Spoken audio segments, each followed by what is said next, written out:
I'm Chance. And I'm Sarah Catherine. And this is Conservation Connection, presented by Last Chance Endeavors. We are a husband and wife team running a wildlife education nonprofit. It's focused on connecting students to their environment. Each week, here on Conservation Connection, we do just that, introducing you to the groundbreaking science and conservation work that's happening every day across the globe. We talk to professionals in the world of conservation science and wildlife management, and we ask them about their career, their current projects, their wild and crazy stories from the field, and everything in between.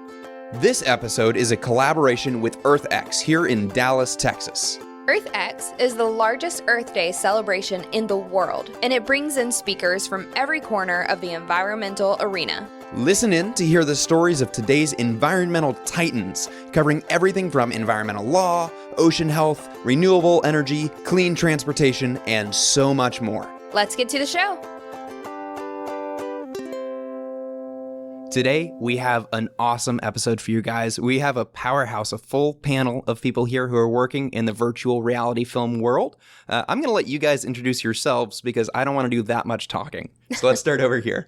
My name is Susan Grella, and I am the Associate Producer for Emerging Media at Vulcan Productions. I'm Christophe Balihache, and I'm filmmaker and co-director and co-founder of Underwater Earth, a not-for-profit organization based in Sydney, Australia. I'm Sophie Ansel. I'm VR filmmaker. We just released the film Guardian of the Kingdom with Christophe on Vulcan Productions and Raymond Chavez here. I'm Raymond Chavez with the Global Mana Foundation, and I'm one of the producers for Guardians of the Earth. I'm Chance Reuter, and I'm really excited about this. Welcome to the show, everyone. We're very happy to have you here today. Why don't we start with the big product that y'all have here at EarthX, Guardians of the Kingdom? What exactly is that storytelling? So Guardian of the Kingdom, it's a VR film that we made in Tonga. It's about the community of Tonga that was once a whaling community. And today they have turned into ecotourism. So basically the story is about the daughter of a whaler who inherited the knowledge of her father about the ocean. But unlike her father, who was killing whales, she is today working with whales and she's very much in love. So we tried to do a film that put a parallel between two mothers, one mother on land, which is Finau, our main character, and one mother underwater, which is Moana, the big whale, whose voice is narrated by Sylvia Earle, the oceanographer. And where exactly is Tonga? So Tonga is a kingdom located in the South Pacific, not too far from Australia, about, 3-4 hours flight, 4.5 hours flight from Australia. It's a beautiful place, really an amazing community, warm people, incredible, nice people. And we really felt at home when we went there to shoot the film. So how long were you guys filming in Tonga? So we went there for about 2 weeks, filming in mostly the island of Hapai. There's a set of 3 islands, and Nuku'alofa is the capital, then there's Hapai, and then there's Vavao. Most people tend to go to Vavao, but our story got us to Hapai, which is a less known island, but nevertheless a very, very beautiful one. So prior to the 2 weeks, we also make some research and meet the community before we film. So it took us maybe 1.5 months really on field. On pre-production, yeah. I bet that was a real hardship. It was very interesting, actually, yeah. I'm glad you guys enjoyed it. So basically the story is talking about the culture of the Kingdom of Tonga and how it's transitioned from traditionally a whaling community that relied on that as a way of life into a modern-day ecotourism where they're able to support themselves by protecting the whales and by making sure that they're accessible to people so that others see them and learn to love them, right? Yeah. Yeah, so basically what is interesting also is like today, if you have one whale alive, the revenue will be about 1 million during a lifetime of a whale. So that's thing that was this ecotourism. It's trying to put forward that the one whale alive is much more valuable than one whale dead. And so there is a bit of that discussion between the people who still wanted to keep the whaling practice in Tonga and the people who have tried to put the ecotourism forward. I think that's such a great and important story to tell. And this story isn't just any kind of typical film. Now, this is done in the VR production space. So can you tell us what goes into making a film in the VR field? So it's a little different from a 2D way of filming, given that obviously when you use a 360 camera, as the name suggests, you can look around completely in full 360. So just the nature of filming is very, very different. You place your character in the core, in the center of the action. So when you film, as an example, you've got to make sure that the people working on the set had to kind of hide away before you start filming. And the approach and the way in which you craft a story is also different. You can play as well with sound, because you can direct, depending on the sort of technology you use, you can direct the viewer into a certain aspect of the film. And then what we've also done with our story is we've mixed an array of different visuals, terrestrial filming, obviously, but drone as well in 360. And what really I think is not very often done is underwater virtual reality, which gets you really so close to well, as if you yourself literally swimming with them. It's pretty amazing that this group, which I'm sure is obviously the 4 that are here are just a tiny slice of the people that were bringing this story to life, but it's pretty amazing that this team is basically able to take somebody with a pair of VR goggles and put them on the ground in Tonga, under the water, swimming with the whales, flying through the air to see the beauty of this nature. That's a pretty incredible experience that you guys have worked very hard to make accessible to anybody who has access to a set of VR goggles. I have a lot of respect for you guys having this vision and making it that accessible. The wonderful thing about VR is that there is just no other medium like it, in that you put the viewer right in the middle of the action. You give them an empathic connection, an emotional connection to the story. And the way VR works, really, once the viewer finishes the experience, they will remember it as if they were really there. The memory gets imprinted into the brain as if they were really there. So the connection is very at an individual level, and it is very strong. And this is why Vulcan Productions, our company, is based in Seattle, and it was a media company founded by the late philanthropist and Microsoft co-founder Paul Allen. We tell stories, we create stories for change, and we are invested in supporting VR projects like Guardians of the Kingdom, because we believe in this emerging media. We believe that it has a very unique impact, and we are all about connecting with our next generation, the tech-savvy generation that might find this technology pretty cool. And we just want to inspire that next generation to pick up and join in our forces to cause for change. So obviously we get to put on these VR goggles or look at it on our phone or our computer and kind of move our phone around, this really cool technology that we have now. And we get to just enjoy what you guys have filmed and put out there for us to see. But I know that there's so much more that goes into that. Can you kind of run us through how much production time and what that production time actually looked like leading up to getting this film out there? Sure. So there's so many different aspects, I suppose, as you pointed out. The first one being the pre-production, which is coming up with, write the story, which we know takes time still to craft and find out the characters. And then there's this whole aspect of, how are we going to make it in terms of finance? At the end of the day, we need to just find the budget to be able to go out there. And then comes the production, which we touched on before about going out filming. And then the post-production, which also is a bit of a big beast, because it's very, very different from any standard film. 360 VR project post-production is really heavy. It's very complicated. I can't even imagine what it takes. You're not dealing with one rectangular frame. You're dealing with 360 degrees, and doing any sort of editing in that environment has got to be just a logistical nightmare. It is involved. It takes time. It is involved. And so, that aspect is very different. But, we're very privileged to have Susan and Raymond. And in terms of pre-production, I think Raymond may want to touch on that, who's been very, very much involved in making this happen for us to go out there and film this amazing project. I just want to add one thing also is about, it's filming in 360. It's so different because you don't really control all the environment. So because you have to hide each time you're filming most of the time, except underwater, of course, because it's more difficult. Although we have some scenes in the film that the camera is by itself. But the production was about, trying to find the whales. You're working with wild animals. So sometimes it's long hours on the boat waiting and hoping, we will find the whales. It's really hard to schedule nature. You're like, hey, can the whales be here at 10 o'clock today? That'd be great. Yeah. So I want to ask, why the Kingdom of Tonga? Why this specific place on Earth to do this project? Yeah, it's amazing. Literally, it is one of the only places on Earth where the Oceania community of humpback whales go every year between June and August to give birth to their babies and nurture them for 6 months before they take the long journey back into Antarctic. So it's a phenomenal, very, very rare event, and it happens only in the Kingdom of Tonga for these Oceania community of humpback whales.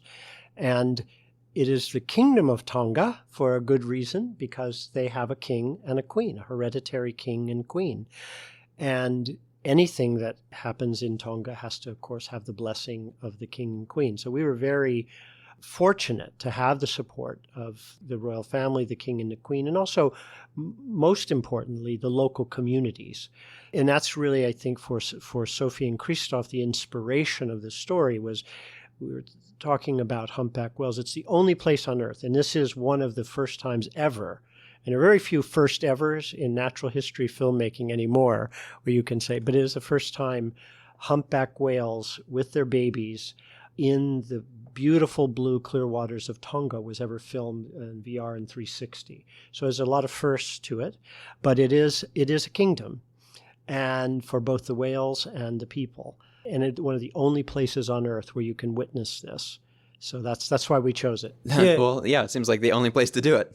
And the only place is because, Tonga allows people to swim close to the animals, right? Of course, when I say that, very importantly, I need to add the fact that there's a lot of regulation that surrounds this kind of encounter. You got to be very respectful. You got to be very careful about the sort of behavior that anybody has in the water when interacting with these animals. And it doesn't happen anywhere else, where you can be very, very, close to these animals. Again, with a whale guide. When we were filming, we were always under the supervision of a professional whale guide. And that's good anyway, because you really want to be protecting these encounters. And that's a very, very incredible place to witness this type of encounter. I would love to just go around the table here and see how each of you got into this field, because I know there's so many people who are like, I really want to be a videographer or photographer when I grow up, but it really is a competitive field. And as you mentioned, it's hard to get funding and find money in that field as well. So we can just start with you and go around the table. Well, my background actually is in production animation. I fell in love with the medium of animation since I was like 7 years old. I saw The Little Mermaid and I was like, that is magic. How do I do that? And so I pursued a career in the fine arts, and then later into 2D and then 3D animation. So that is my background. I went to a school that also did video games. It's kind of one of the most prestigious schools in the Pacific Northwest, called DigiPen.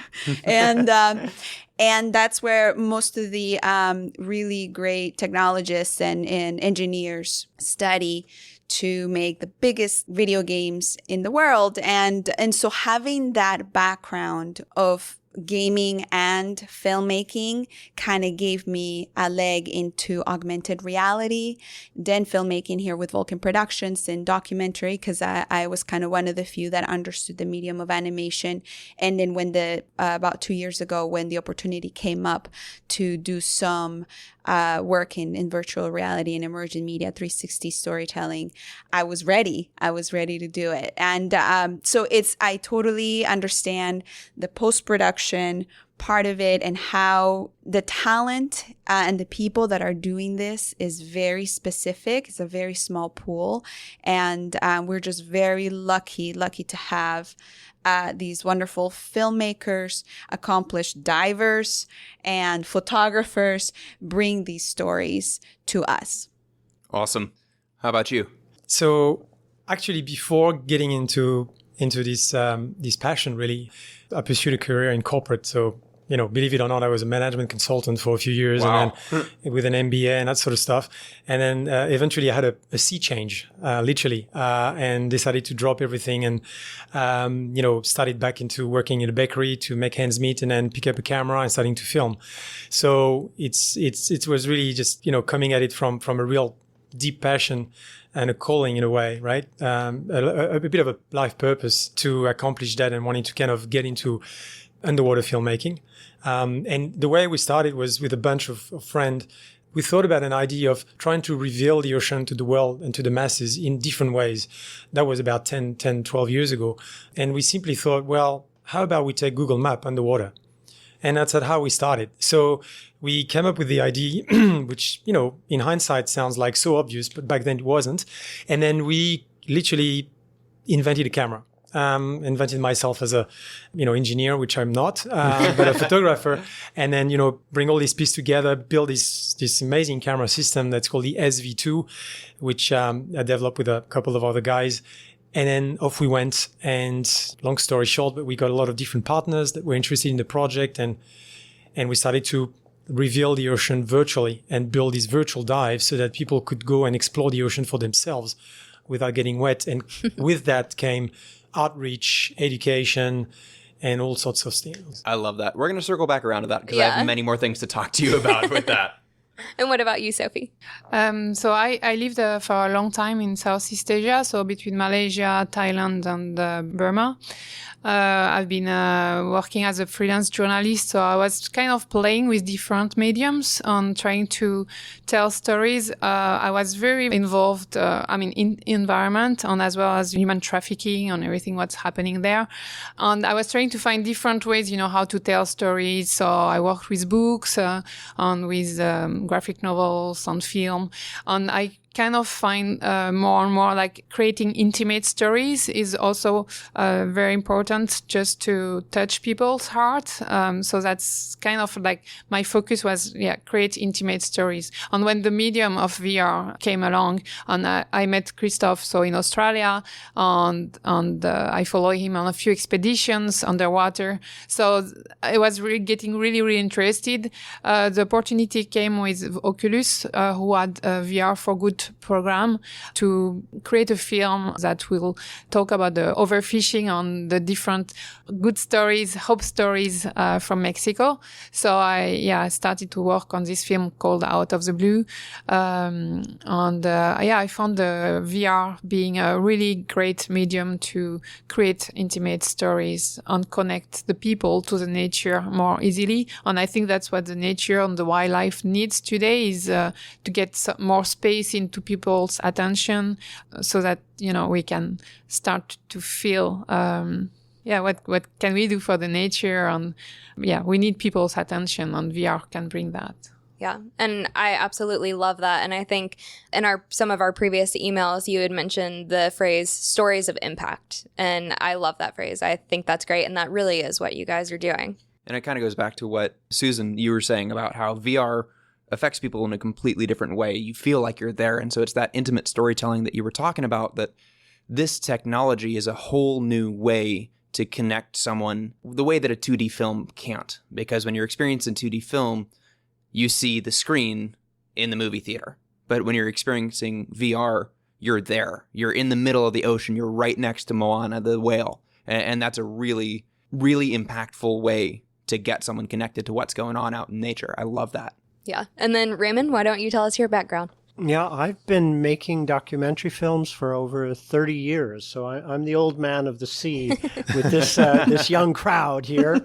But for our listeners, this is my first VR film, so it's definitely old dogs can learn new tricks for me, and it's been a remarkable experience. And as my colleagues have said, from an experiential and impact perspective, to be able to take viewers that close to a humpback whale in such remote waters is just unique to VR. So as a new storytelling medium, and it's why we're just so thrilled to be partnering with Vulcan, this is the future. And for listeners, and especially younger people who are looking at this, the other great thing is the opportunities are amazing. The cost is coming down. Some of the barriers to entry into this field are really disappearing. And so I think it's a call out to a whole new generation of storytellers to use this medium. And I would encourage you, because I think as you explore it, you're going to find that there's so many opportunities open. Clearly, VR and AR is cutting edge. It is what is brand new and is going to be mainstream moving on into the future. Coming back around to this, and you, Christophe, were a big part in developing the cameras that were used in this particular endeavor. So I'm going to go back to a statement that you said before, where you had the idea to take Google Maps underwater, right? Why would I need to be able to put in an address underwater and be able to use Google Maps to explore that area? What sort of a value does that bring around? Because it's not like I have an appointment, at the third brain curl to the left on the Great Barrier Reef. Where did that idea come from, and what was the purpose behind that idea? Let me reassure you first, you still cannot put a straight number on an address underwater. That's probably good. It's probably a good thing. But basically, we came at it from realizing that one of the biggest issues facing the oceans is the fact that they are completely out of sight and out of mind. You hear, people saying we know more of the moon and Mars almost than we know of our own planet. And underwater, even more so. We know probably 10% of what's going down there. So yet this environment is key to life on this earth. Half of the oxygen we breathe comes from the ocean. And so very little people connect with this. If you're lucky enough to live on the coastal area, you can see the ocean, yet that doesn't necessarily mean that you're connected and you understand what's going on. So the idea came about that we wanted to really connect the people to the ocean in the most immersive way, and try and educate people and connect.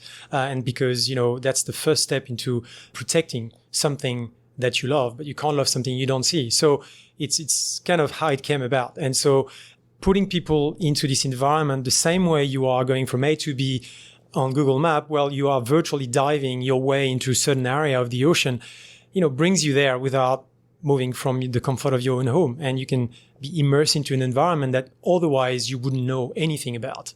I guess the analogy that's popping into my head as we're talking about this is that you can sort of think about the ocean like a book. And if you're standing on the coast, you can see the cover of the book and you can be like, oh, that looks really interesting. But you can't read what's in the pages until you get in the ocean. And that's just not an option for so many people.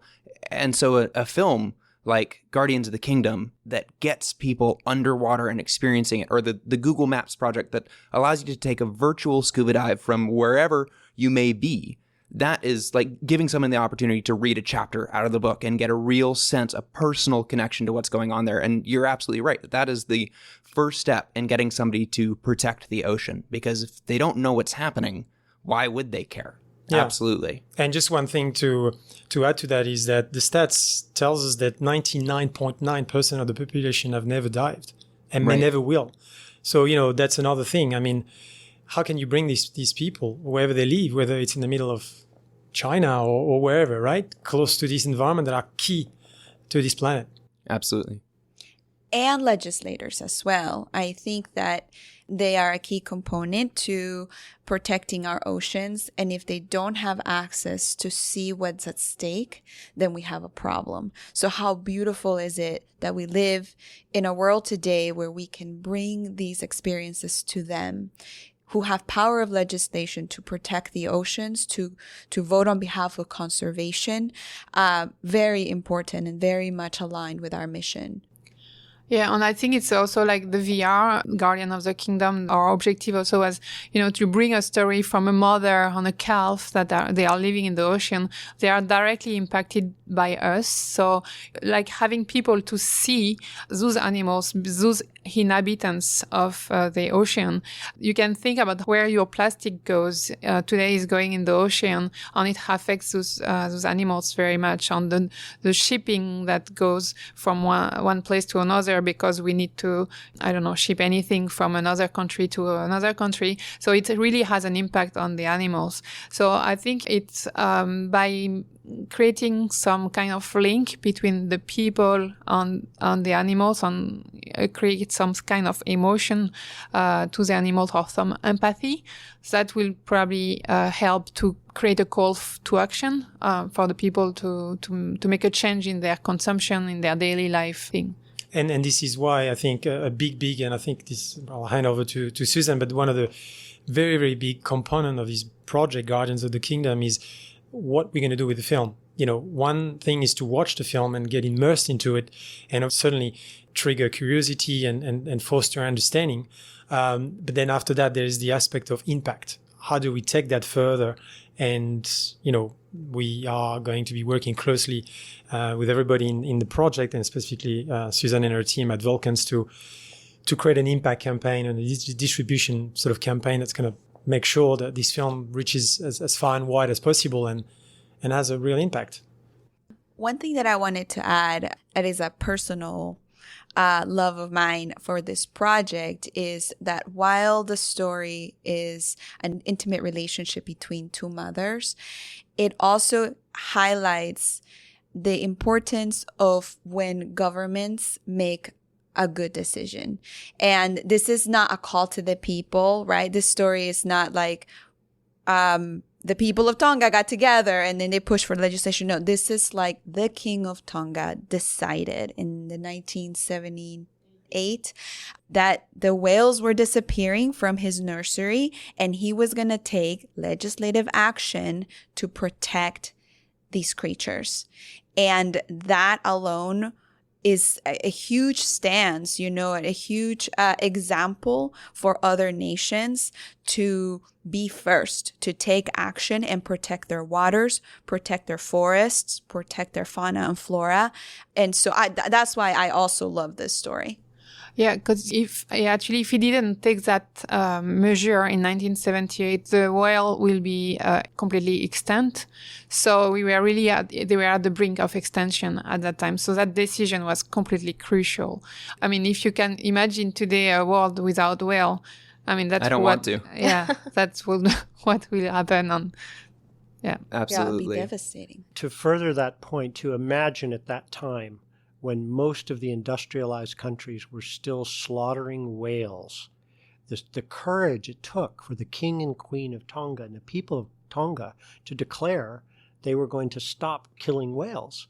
And this was a tiny subsistence nation whose livelihoods and survival, in part, really directly linked to the harvesting of the whales that they've been doing literally for thousands of years. So the courage that took and the signal that it sent to the other nations of the world, and as it turns out, it was very visionary by the king and queen of Tonga because the world followed.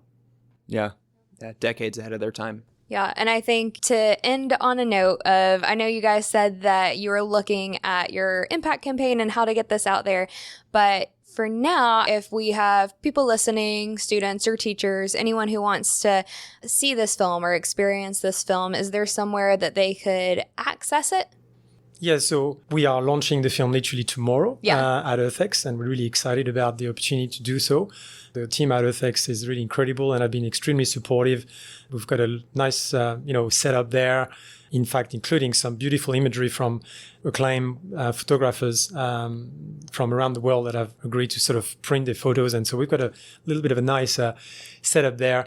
Then following EarthX, the idea is to, definitely make sure that as many people as possible will watch the film. So there's going to be more festivals, but, the idea is to place it online for people to interact with and so forth. But maybe, Sophie, you want to add something there? Yeah, and I guess all the information we will put it on guardiansofthekingdom.org. So we'll keep people informed or where they can go screen the film, which festival will play the film, where online they can watch it. And also, there will be potentially some screening. If you want to organize a screening in your community, you can contact us. That's fantastic. We'll make sure that ends up in the show notes. So anybody who's listening right now, just scroll down, check out the show notes, and we'll put a link right there so you guys can click on it and get the most current information about this film. Yeah, absolutely. Well, Susan, Christophe, Sophie, and Raymond, It was so amazing to have you guys on the show with us today. We can't wait for our listeners to hear this. I think they'll get a lot out of it. Thank you guys so much for being here today. Thanks Thank for having you. us.